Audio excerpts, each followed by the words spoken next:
Hello student. पिछले video में हमने मैक्सवेल रिलेशंस के बारे में देखा था। थर्मोडायनेमिक्स पर पढ़ने के लिए उसके आगे के कुछ बेसिक टर्मिनोलॉजी को इस वीडियो में आपको बताएंगे।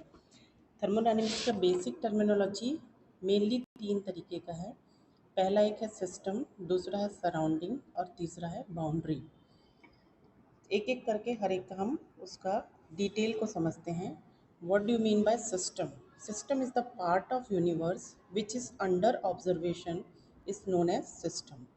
मतलब जिस भी चीज़ का हमको स्टडी करना है वो यूनिवर्स का एक छोटा सा कोई पार्ट होगा या छोटा सा एक कोई यूनिट है जिसकी कि हमको स्टडी करना है, उसको हम क्या कहेंगे? सिस्टम कहेंगे। दूसरा है सराउंडिंग।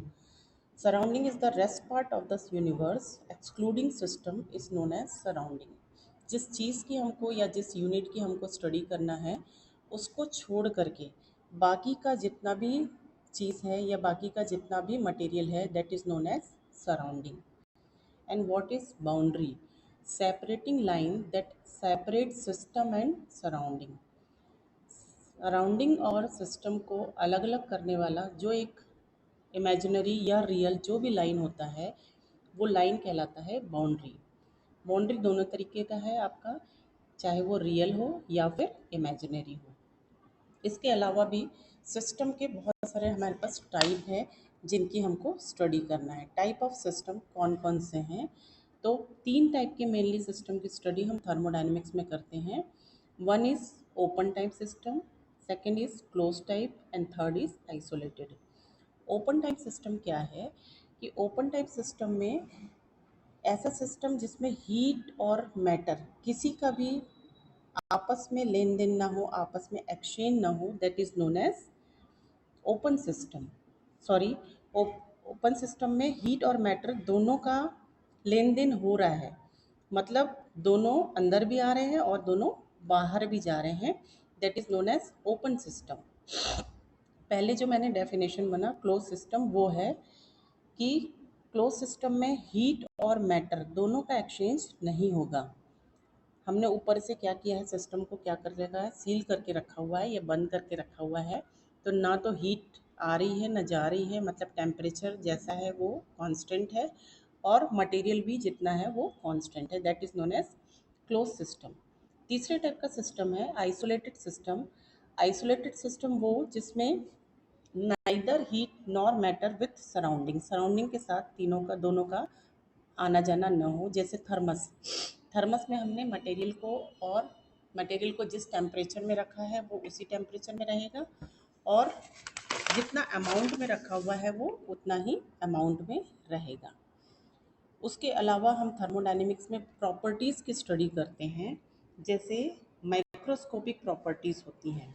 मैक्रोस्कोपिक प्रॉपर्टी ऐसी प्रॉपर्टीज़ हैं जो कि सिस्टम के साथ जुड़ी हुई हैं। Properties associated with the macroscopic system is known as macroscopic property. इसमें एग्ज़ाम में इसके एक्सटेंसिव और इंटेंसिव प्रॉपर्टी के बारे में बहुत पूछा जाता है, तो उसकी स्टडी आप अच्छे से करेंगे। एक्सटेंसिव प्रॉपर्टी क्या चीज़ होती है जो कि अमाउंट पर डिपेंड करती है, मटेरियल कम है ज़्यादा है, उसका अमाउंट कितने ग्राम का है उस पर डिपेंड करता है। और इंटेंसिव प्रॉपर्टी है जो कि अमाउंट पर डिपेंड नहीं करता है, जैसे है टेम्परेचर है, प्रेशर है। उसके अलावा जो एक्सटेंसिव प्रॉपर्टी है उसकी हीट कैपेसिटी फिक्स होती है, जबकि इंटेंसिव प्रॉपर्टी में स्पेसिफिक हीट कैपेसिटी होती है। जो एक्सटेंसिव प्रॉपर्टी वाले मटेरियल होते हैं या जिन प्रॉपर्टी में एक्सटेंसिव प्रॉपर्टी जैसे कि वॉल्यूम और मास का स्टडी हम करेंगे तो उसमें ऑप्टिकल रोटेशन और कंडक्टिविटी पाई जाती है, जबकि इसमें स्पेसिफिक रोटेशन और स्पेसिफिक कंडक्टिविटी पाया जाता है। इसका फार्मूला क्या है, P is equal to F upon A, और यहाँ पर डेंसिटी मास अपॉन V होता है।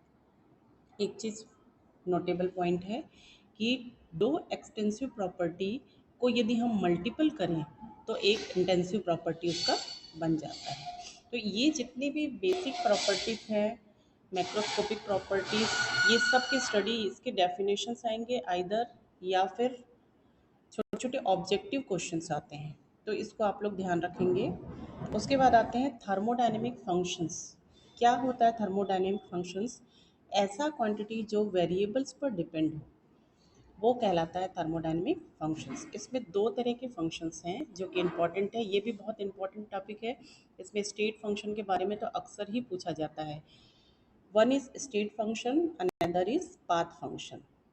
स्टेट फंक्शन क्या होता है? State function which does not depend on path, वो किस रास्ते से जा रहा है उस पर डिपेंड नहीं कर रहा है। जैसे छोटा सा डायग्राम इस पे बना हुआ है, एक रिएक्शन हो रही है जिसमें ए टू बी कन्वर्शन हो रहा है। अब ए टू बी जो कन्वर्शन है वो दो रास्ते से हो सकता है, पहला रूट या सेकंड रूट। तो रूट पे डिपेंड नहीं करेगा, ए से बी बनेगा ही बनेगा। तो स्टेट फंक्शंस वो फंक्शंस होते हैं जिसमें पाथ या किसी रूट से वो अफेक्ट नहीं होता है। जैसा इनिशियल पोजीशन है या फाइनल पोजीशन में, रूट्स पर कोई फ़र्क नहीं पड़ेगा। जैसे इसमें फ्री एनर्जी हो गया, एंथैल्पी हो गया, एंट्रोपी हो गया, these are the state functions. And path functions वो फंक्शंस हैं जिसमें वो रूट पे डिपेंड करेगा। वो ए टू बी कन्वर्ट हो रहा है, वो कन्वर्शन के समय उसका पाथ स्ट्रेट है, सर्कुलर है, किस पे है, उसके अपॉन उस पर उसका रिजल्ट डिपेंड करेगा। दूसरा होता है कि जो स्टेट फंक्शंस होते हैं वो इल्यूरियम थ्योरम को फॉलो करते हैं, जबकि जो पाथ फंक्शंस होते हैं वो इल्यूरियम थ्योरम को फॉलो नहीं करते हैं। उसके बाद इसमें स्टेट फंक्शंस का एक और है कि वो साइक्लिक इंटीग्रेशन उसका हमेशा ज़ीरो होगा, जबकि पाथ फंक्शन का साइक्लिक इंटीग्रेशन हमेशा ज़ीरो नहीं होगा। आपके कोर्स में ये ल्यूरियम थ्योरम नहीं है, फिर भी मैंने इस वीडियो में आपको दिया हुआ है। आप एक बार इस थ्योरम को, छोटा सा डेरिवेशन है, चाहे तो आप इसके देख लें इस थ्योरम को, और इस पे बेस बहुत सारे ऑब्जेक्टिव क्वेश्चंस भी मैंने इस वीडियो में डाला हुआ है। आप उस पे इन क्वेश्चंस को एक बार देख लेंगे। इसके बाद आते हैं हम थर्मोडायनेमिक कोफिशिएंट्स पे आते हैं कि थर्मोडायनेमिक कोफिशिएंट्स कौन कौन से होते हैं। तो तीन तरीके के हैं, एक है आइसोबारिक, एक है आइसोथर्मल और तीसरा है आइसोकोरिक। आइसोबारिक क्या चीज़ है कि थर्मल एक्सपेंशन कोफिशिएंट है, जबकि आइसोथर्मल जो है वो कंप्रेसिबिलिटी फैक्टर है, और isochoric is the thermal pressure increase coefficient है ना। हर एक का मैंने यहाँ पे नीचे फॉर्मूला डाला हुआ है। जैसे आइसोबारिक को हम रिप्रेजेंट अल्फा से करते हैं, इसका फार्मूला है 1/v del V upon T at constant pressure. Isothermal को हम बीटा से रिप्रेजेंट करते हैं 1/v del V upon del P eight